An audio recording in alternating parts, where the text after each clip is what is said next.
Hello there, Evie here. Welcome to the review of the Noctua NH-D9L, not the cooler attached to the test bench, this one here. Here's a better shot of it because frankly the clutter in the view is actually really hard to distinguish which is which. So the NH-D9L is what we're testing today. This is part of a quite an extensive amount of cooler testing we're doing to find the best coolers at certain sizes. We've got 2 for the 110 to 120mm category, we've got 4 for the 130 to 140mm category, and we have another, depending on accessibility, another 3 to 4 for the 150 to 160mm category. So up today for the 110 to 120mm category is a Noctua D9L, or NH-D9L to be more specific.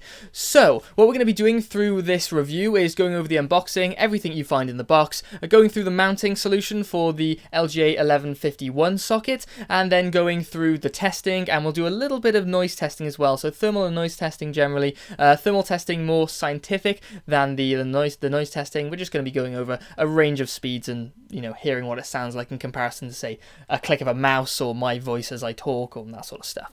So first thing we're going to go through is the unboxing. If you want to skip to any particular part of the video, go to the video description. There are timestamps. If you're on the PC, in the video description the timestamps will work, but if you're using a mobile, go to the first pinned comment in the comment section. That'll be my comment, which has all the timestamps down there. Click on any particular part you want to skip to, if it's thermal testing or if it's mounting or anything like that. And if you're sort of bored halfway through at a certain point, you can skip to something that's more interesting to you.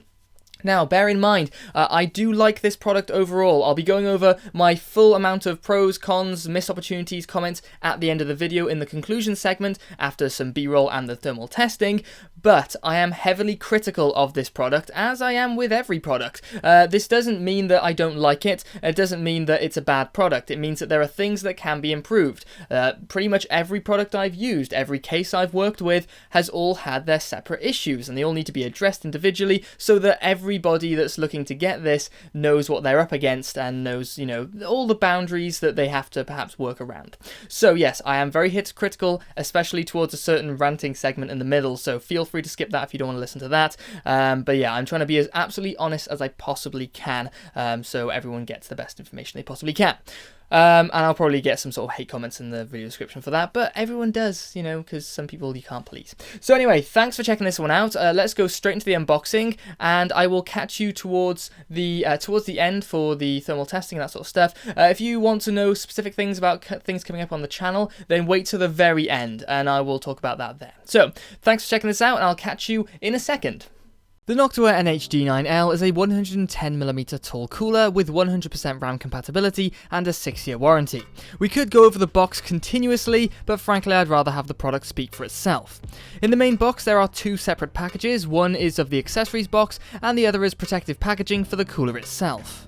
Quickly going over the accessories box, this is everything you can expect to find. From right to left we have the instruction manuals, mounting bracket sets for AMD and Intel sockets, a common parts set, the Secufirm 2 mounting bracket, which is just a backplate with some threaded bolts, and a long screwdriver. The D9L can be fitted to all Intel LGA 1150 series sockets, the LGA 2011 socket, and AMD's AM4 socket. And just a quick look at the contents of the packets, the common parts packet includes a Noctua badge, some rubber pads for additional fans, a trickle of thermal paste in comparison to the size of the tube, a low noise adapter which is effectively a voltage limiter, this can all be done in the BIOS in our case, and a couple of extra fan mounting clips for an additional fan. And the AMD pack includes the mounting arms, spacers, and bolts for the AM4 socket. So with all that out of the way, let's get onto the cooler. But before we do that, first we need to deal with the cardboard shell. Something I quite appreciate is the inclusion of cardboard over polystyrene or closed cell foam. It can be recycled after it's used, and when designed like this is a very effective protection technique.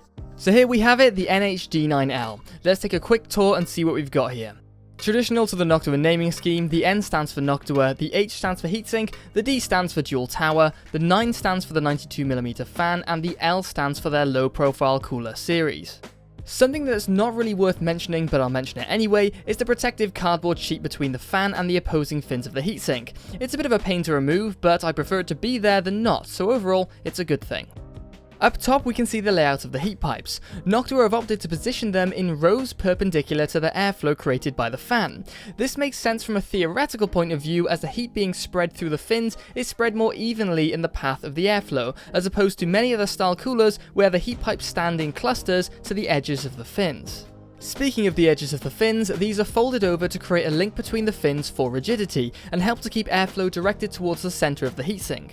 We can also track the heat pipes through the fins of the stacks down to the base, which run through and are clamped into a base plate. Folded between the heat pipes is the fan's wire, which of course leads to a 4-pin connector for PWM operation. But the rubberized sleeve over the wires is just inferior to the average fabric sleeve, in my opinion, due to its inability to bend without creating kinks, and tends to attract dust and fine hair. The base plate itself is made of copper for its well-known high conductivity, but it's nickel plated to give a shiny appearance you see here. The top of the base plate, however, is noticeably made from aluminium, which is appropriate since it reduces cost, and the reduced thermal conductivity encourages heat into the heat pipes and away from the base plate into the fins, which is of course the target of the heatsink. The last thing we need to cover before the installation is the fan, which actually does need removing before installation, so we are getting there.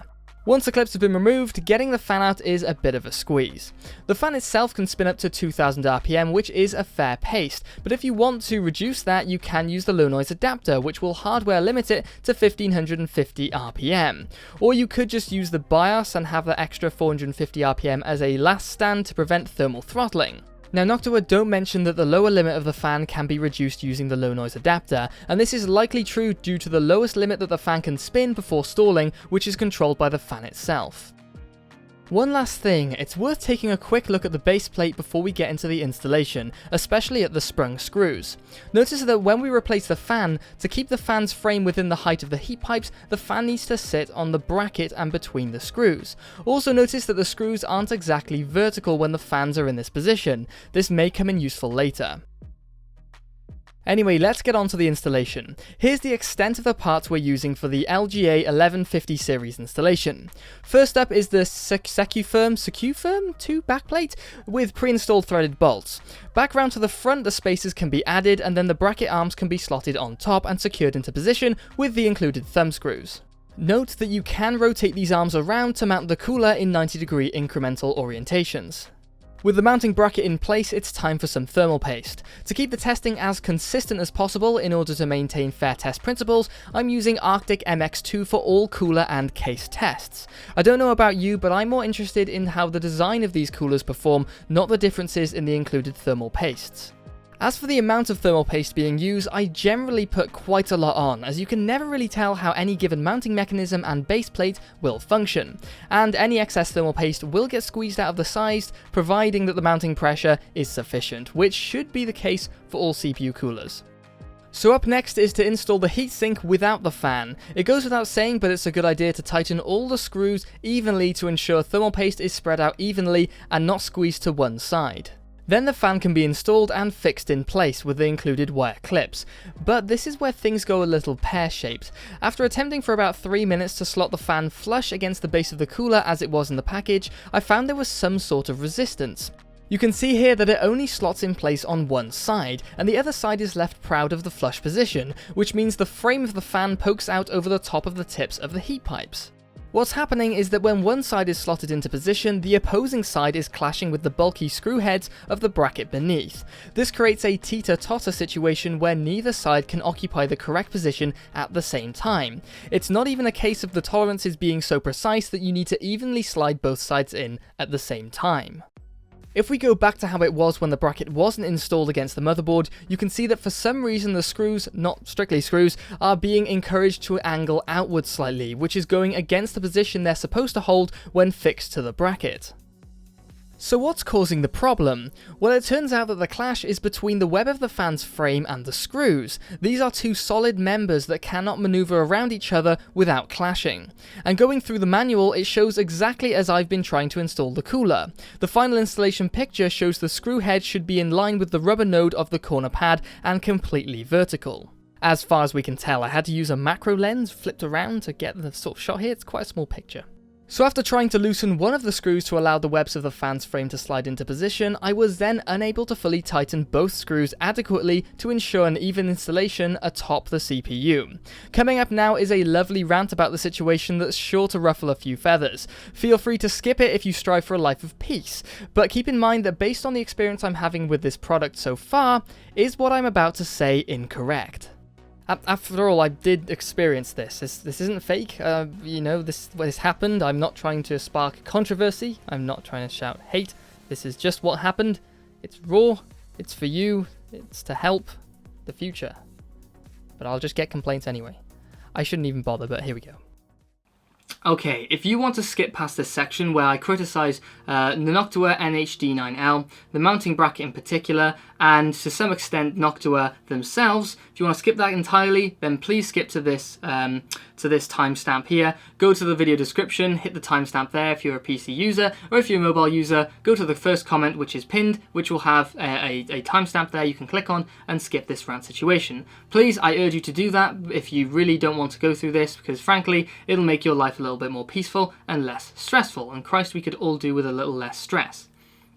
So, the mounting bracket on this Noctua D9L doesn't work as instructed. Now I say that with absolute confidence because I've been trying for the last 45 minutes to nearly an hour actually to install this with the fan in the correct position. This looks like it's installed correctly, like the fan is in the correct position. Yeah, the fan is in the correct position, but now the bracket doesn't install completely against the motherboard because there's no way to get these tools in with the right angle to properly apply the torque pressure to screw the screws into the bracket. There's no way of it working that way. I thought to myself, am I going mental? I thought, right, let's double check this. Let's pop online and see what everyone else has put. In fact, let's first have a little look at what Noctua would have you believe the way it should be installed. If you look at this image here, you can see that to the bottom part of the mounting mechanism, you can see that the fan sits flush against the base and is well past the screw heads for the bracket. And if you look to the top, you can see that the grommet, these brown grommets up here, is actually half submerged past the top fin of the heatsink. So that sounds okay to me, and that's how it came out of the box, and that's the intended installation situation. Now this is a reviewing website called Tweaktown. There is an image, a Google image from their review, and you can see that the grommet is well above the top fin of the heatsink. Now I haven't read the review, but I've looked at many images on Google search, please go and search yourself, and they all show that that grommet is sitting nicely above the top fin of the heatsink, which means the edge of the frame is above the tips of the heat pipes. This becomes a problem when Noctua claim it to be a 110mm cooler if this fan is in the correct position as they designate it should be, and it actually can't fit there, because once you've installed the heatsink as per their instructions first, without the frame, without the fan, and those two screws become rigid and solid in position and they can't flex, then you cannot get the webs of the fan which I showed, you can't get them past those large heads of the screws because the webs are too big or the screws are too big, and I would have a bet that the screws are too big and the webs are actually appropriately sized. Now I showed you before that you have this teeter-totter situation where one web is slotted in but the other one is sitting on top of a screw, and then the other web is slotted in and then the top web is sitting on top of the screw, but you can't get them both to slide by because there is genuinely about quarter to half a centimetre of clash within that zone. So it doesn't work quite like that. I did try to uninstall one screw of the bracket, which is not a good idea because you should be applying even mounting pressure, and for all I know I've actually bent a pin on my CPU socket now from this uneven mounting pressure, which has happened to me in the past. I've tried to uninstall one of the screws and then slip the fan by so that the screw is slightly has a bit more tolerance to it. Slip the fan by, clamp it into place, and then try my best to, at an angle, install these screws with this tool. You can only get so far, and it leaves you in a position where one of the screws cannot actually meet the motherboard or the bracket correctly. It's actually half a centimetre proud at the top, and it's completely flush at the bottom. And I cannot screw this any tighter. The amount of pressure I have to apply with the screwdriver is not probably to Noctua's sort of instruction or specification, or probably to anybody's specification. So yes, so this is an issue in particular because when I hear reviewers say, now designing a PC case and designing a cooler is actually a very complicated process, and it can take many years to get it correct, to get it right.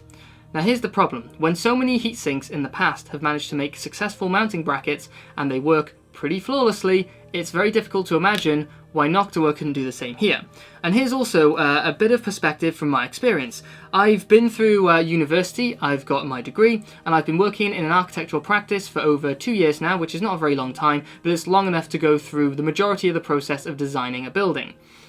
Now, I work on buildings with project values in the range of 5 to, if we're talking about total project value, from 5 million to in excess of 300 million pounds. Now, at the moment, I'm working on a couple of buildings within the range of 20 to 40 million pounds. And if myself, 2 other people within my practice, 2 structural engineers and 2 mechanical engineers, mechanical and electrical engineers, can completely design a 20 to 40 million pound building, completely designed and constructed within a 3-year period, then why the hell can't a heatsink be designed correctly and the instructions explicitly tell you how to install it correctly within a 2-year period? Now, I hope that Noctua didn't spend 2 years on this, because if they did, they need to hire some different people. They need to hire some different help. They certainly need to look into getting a testing team that actually, for want of a better word, can properly test these and their mounting mechanisms without looking at the schematic of how to install it correctly with every single nook and cranny. Perhaps they need to beta test some of these situations, send them out to reviewers, and have them and try and install them themselves. If you can't install one of these coolers within 5 minutes, then you've incorrectly designed the mounting bracket of the cooler, in my opinion. They're not very big, they're not very complicated, and it shouldn't take you 3/4 an hour to still struggle to install them. So there we go, that's my piece. Apologies for this. I really don't like ranting too much, but I think it's really important that when something like this comes up, I flag it up and put my all into explaining why it's so faulty, why it's so badly designed, why it should be redesigned, and particular reasons why you potentially shouldn't buy it. This is no longer a 110mm cooler, it's actually, as far as I'm concerned, up to a 120mm cooler. So there's 10mm added because they didn't design the screws correctly on here, or they didn't design the fan's frame correctly. As a final note, if this Dynatron K17 is within, I'm going to say 5 degrees Celsius of difference in temperature, delta T, from this CPU cooler, the D9L, on Pro 95, after the 10-minute test, then I will be extremely tempted to go with the K17 over the D9L.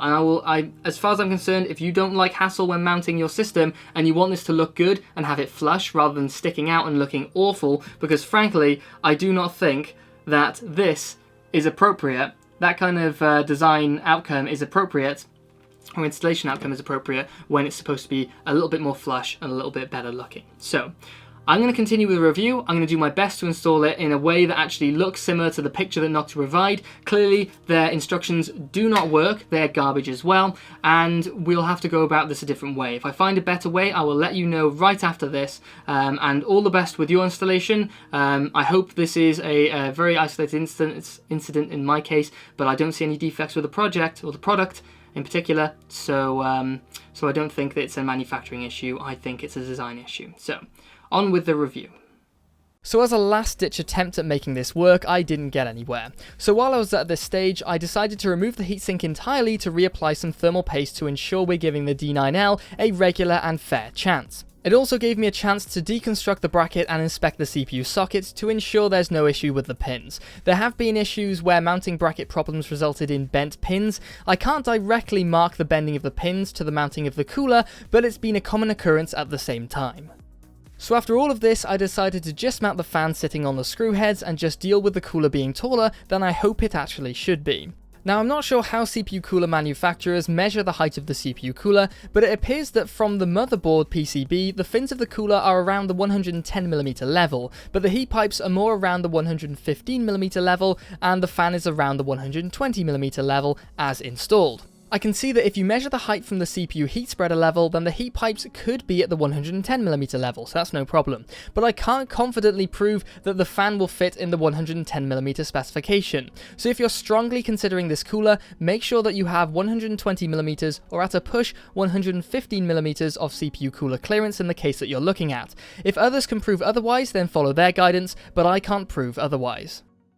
So we're going to do a quick noise test before we get into doing thermal testing. So right now we're at its bottom level, which is about 400 RPM. That's about 20% on the PWM fan curve, although it's not on a curve, I've just straightened it out as sort of a manual control. So this is 400 RPM. So I don't think I can hear the fan over the noise of the hard disk drive running, so that's a good sign. So we're going to throw it up to 60%, so that should be, well, halfway between the 20 and the 100%, so we'll throw it to 60% now. So there's 60%. Now I've set it about 60 centimeters away from the tip of the microphone, so you should be able to get a good idea when I test the other one afterwards. I don't think I'll do a comparative noise test between the two because, I don't know, that might be a bit of a fuss. Maybe I will. But anyway, so this is at 1,300 RPM, 60% on the PWM fan curve. Now I can definitely hear that over the sound of the hard disk drive and the power supply unit, although that is barely audible, so it's noticeable but not too bad. Now we're going to throw it up to the full 100%, which should be about 2,000 RPM. So fastest I've seen is 1,980, which is pretty much thereabouts 2,000 RPM. It's plus or minus 10% anyway, so if you get one that's at 1,900 RPM, or I suppose actually 1,800 RPM, then technically that is still within the bounds, but we're hitting basically 2,000 RPM, so this is what that sounds like. And this is at a range of 60 centimeters from the microphone, so that should give you a decent idea of what it'll sound like, and I'm doing my sort of general talking voice, so, you know, nothing too bad, I guess. I did do before a mouse clicking thing. If you can hear the mouse clicking over that, then that's not too bad. It's actually quite a quiet mouse as well, so yeah. Sounds pretty good to me, but anyway, so let's get on to some thermal testing. We've got Prime 95, we've got GTA, we've got Firestrike, we've got all sorts going on. We'll run through those. We've got some new graphs set up for those, so there should be a huge smorgasbord of information coming your way in terms of thermals.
So just before we get into the thermal results, I'm going to show you the thermal paste spread, so we all know how the cooler dealt with the amount of thermal paste added. I'll be doing this for all future cooler reviews as it gives us peace of mind that there was enough of and a good thermal paste application.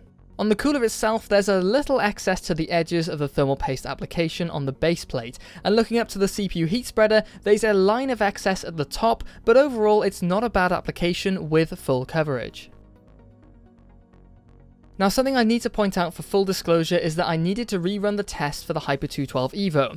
I've had a couple of 125mm coolers outperform the Hyper 212 Evo in the past, and I thought it was just the case of some well-designed coolers, but the D9L joined the ranks at outperforming the Hyper 212 Evo by a certain margin, and we'll show that in a second.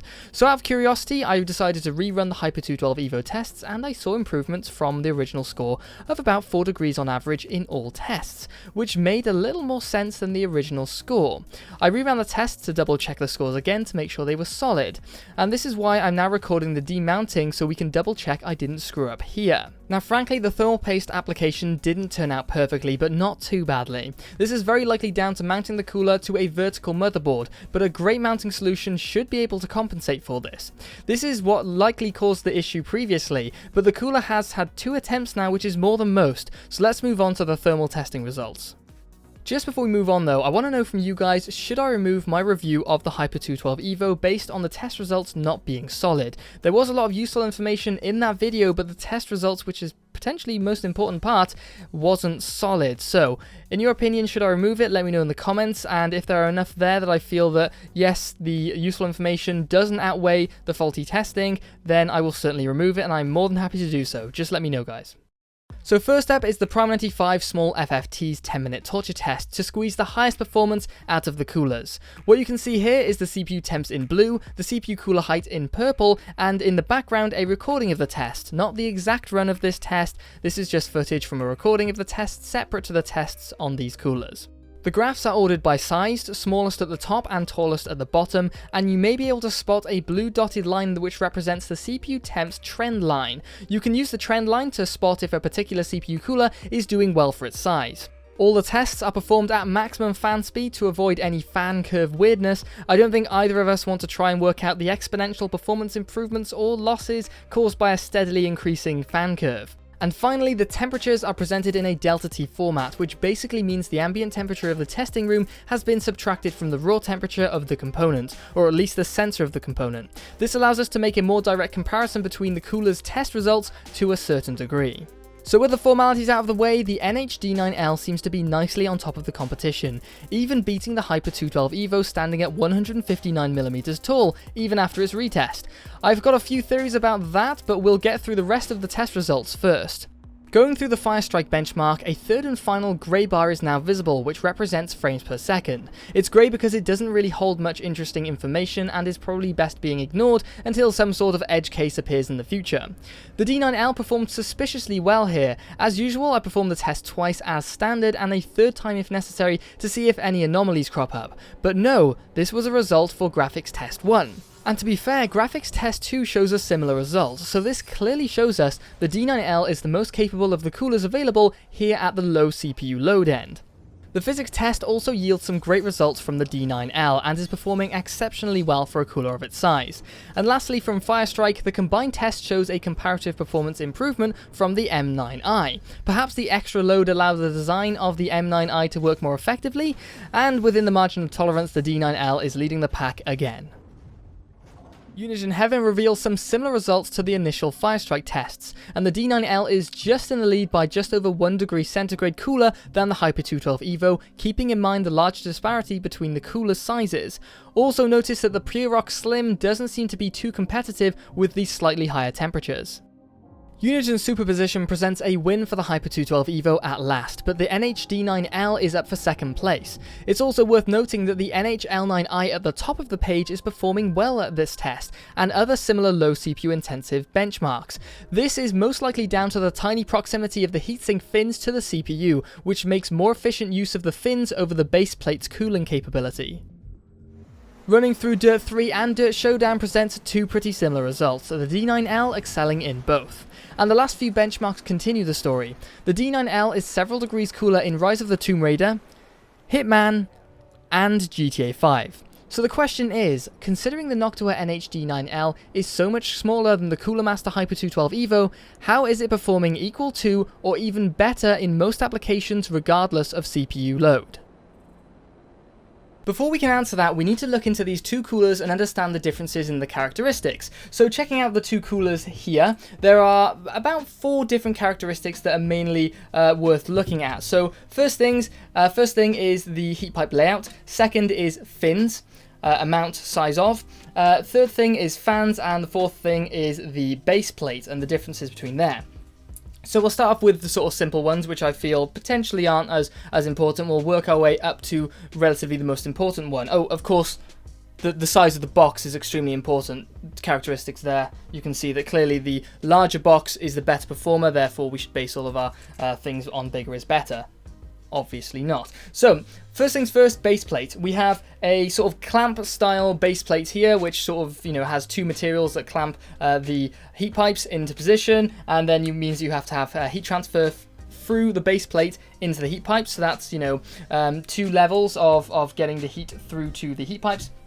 And on the Hyper 212 Evo, we have direct fin contact, which should, in theory, be a better solution. And I'm pretty sure that is proven somewhere. I haven't seen any sort of channel prove that, because I suppose you'd have to mod the base plate of the Hyper 212 Evo to do such a thing. Then you need to mod the mounting mechanism. Then it gets messy. So I haven't seen that myself, but I'm pretty sure it's true. It makes sense theoretically instead of having more material in the way of them. So, second thing is the fan. Now, the difference is in fans. So the Hyper 212 Evo has a 1600 RPM fan, or up to 1600 RPM fan, which provides 112 meters cubed per hour of airflow, roughly that, 112 meters cubed per hour.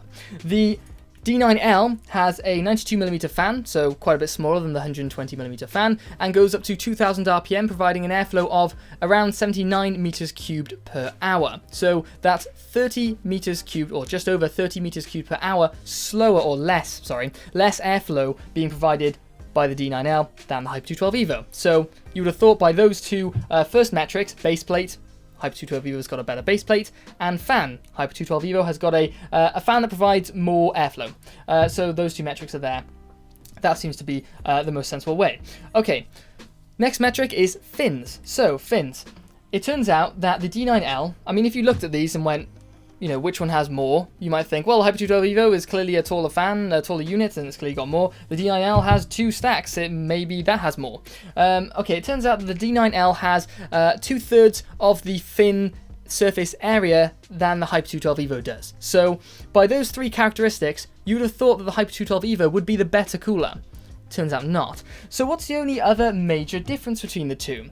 Well, it turns out, well, obviously, it's the the heat pipe layout. So, on the Hyper 212 Evo, and like many other tower coolers, there are 2 stacks to the sides. So that means that the center portion is really relying on sort of second-hand, it's like second-hand smoking. It's like second-hand thermal transfer. So you've got the transfer from the heat pipe to the aluminium fin, and then you're relying on the center, or the edge of the aluminium fin, to transfer the heat across to the center of the fin, to utilize the central portion of all of these fins.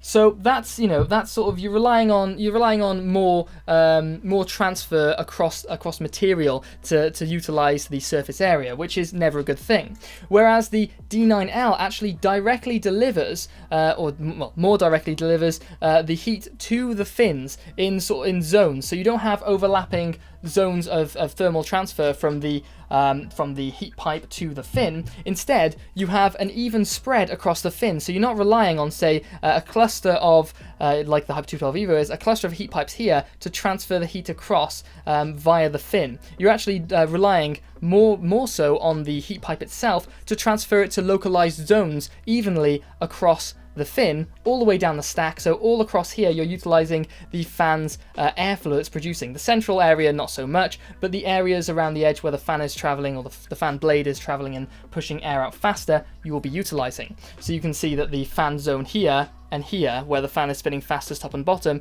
is not being utilized, but the sides it is. So it would appear that if you were to perhaps look, and we will be testing this on many coolers to come, at styles of coolers that have heat pipes laid out like this and heat pipes laid out like this, and we'll see which ones have better performance characteristics. Now, there could be other factors involved, and most likely there are. The heat pipes being used, the size of them, the material, the diameter of the internal part of the heat pipe to the external part of the heat pipe, the thickness of the wall, all these sorts of things can be factors to consider, but the ones that we can look at and see and speculate on, those are the main ones, and those what I would say would be the main factors, or at least the heat pipe layout is, in my opinion, is the main factor as to the performance gains of the D9L. Now, moving on to the pros and cons. So, pros of the D9L: acoustics, spot on, great fan choice, and thermals, spot on, great thermals. We've already discussed those things, and they're pretty obvious. Now, cons, clearly, I've discussed at length the bracket. That's a con. It's a negative, not a con, you know what I mean. It's a negative, in my opinion. I think if it's that difficult, okay, let's say that anything you design, you should try and design to be foolproof. So a fool like me or anyone else can come along and use it, and, you know, use it intuitively, you know, without it being too difficult. The difficulty is that this was very difficult for me, or in fact impossible technically for me, to to set up the way that Noctua would want it and have this fan below the tips of the heat pipes, or in line with the tips of the heat pipes.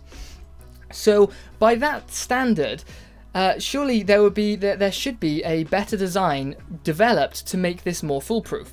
So I think I've gone over it to ad nauseum at this point. I think that's a word. But anyway, I've gone over it a lot at this rate, but I won't go over it for too much longer. I believe there is a better design for this, and there is something that doesn't have such tight tolerances between the components that are given, and something that will be easier to use all round. Those screw heads, or inverted screw heads essentially, or inverted screws, the heads of those screws are just too tight to the webs. I'm sure that there are people that can mount this correctly, and I'm sure it's probably just myself. But if it's so difficult for a fool like me to do, then it should be improved. And by changing it to make it easier to do for a fool such as myself, for a layman, then that is not a negative. That's not a bad thing. That's actually a more inclusive design. Let's say that there's somebody who perhaps has sort of issues with, has practical issues, who actually finds it difficult to construct these things just on sort of practical merits. They might find this extremely irritating to work with, and that might make them angry, and that's not fair. There are so many cool, cooler mounting techniques. I mean, the Hyper 212 Evo isn't exactly a gem in this regard, but at least it's slightly more accessible. Doesn't look quite as good perhaps, but it is more accessible. And there are much better examples of coolers and their mounting techniques. So just because I feel this should be improved doesn't mean that that's a negative overall. It just isn't as good as it could be. So, I mean, I suppose it is.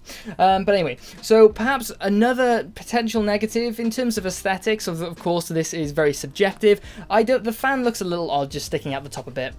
In my opinion, it just looks a little bit strange. I think it should be flush with the fins, or you should maybe cap the top off and make it look a little bit more presentable. It doesn't have to be over the top, gamery, wacky, or anything like that. Just something that is a clean finish to the top would be nice to see. In fact, you could even have a pop up and over the top, just to cap it off nicely. And that would be quite nice. And I'd say a missed opportunity, and I've said the same thing about Cryrigs heatsinks, CPU coolers, is the thermal paste. Now, I didn't test the thermal paste. I'm sure it's got great conductivity, or at least a higher than average conductivity, because it's an Noctua product, and I believe them to want to produce the best product they possibly can. The difficulty is that the amount they give you, compared to the size of the tube, is a bit of a joke. Now, that sounds a little bit aggressive to start with, and it kind of is. But I'm not asking for more thermal paste. I'm asking for less plastic of the tube, or less tube. I'm asking for a smaller tube. I know that Noctua want to have this, a great user experience. Perhaps maybe for people who are practically sort of challenged, who find it, difficult to work with the smaller things in tight places and things like that. That sounds bad. But anyway, I know that a larger tube would be much better for them, which is a good thing. But the amount of plastic that is used to achieve that small amount of thermal paste, to get it to my door so I can actually use it, is over the top. Now, I know it goes against all of Noctua's sort of user experience sort of guidelines and all that sort of stuff. I presume they have guidelines for this stuff. But I prefer to see a small pouch which you cut the top off or rip and squeeze out. Now, I know that's not an attractive way of using a product, and I know it's not perhaps the nicest way, and it's not as foolproof as having a large tube, but it does reduce the plastic a huge amount. And I think we all know a big issue with how much plastic we use, and perhaps that will be a more environmentally friendly way of producing your products. Now, I believe Noctua to be or to pursue an environmentally friendly product line. I mean, they use cardboard instead of using closed-cell foam and things like that in their packaging, which is fantastic. And all I ask is to go a step further and perhaps find, maybe even just use a smaller tube for your thermal paste applicator. So yeah, at least with ones that come with your products like this and don't require so much thermal paste. So that's pretty much it. Sorry for going on so much about that. If you want to purchase these products, then feel free to check out the Amazon affiliate links in the video description. Those will be able to show you the price in your region. I've got about 8 or 9 different regions covered, so hopefully you find one there. If it's a good price and you pick it up, that will be giving the channel a small kickback. We will earn a small amount from that purchase, between 4 and 12%, I believe, and that will go towards doing things like getting in more products, being able to review more interesting products in more interesting interesting ways perhaps. But yeah, that's not a sponsor from Amazon, but it's just a small kickback from your purchase, which can be used to do pretty cool things. If you want to support the channel on the YouTube side, you can like or dislike the video, and if you do so, please comment on what you thought you liked about the video or what you disliked about the video, and if you have any suggestions for future upcoming content, components I can check out, like cases, heat sinks and things like that, then I'll be more than happy to take those considerations on board, add it to the list, and then look across it and purchase things here and there as I deem appropriate. And of course, if you have any suggestions for the way I create videos and things like that, then feel free to add those. I'm always looking to improve videos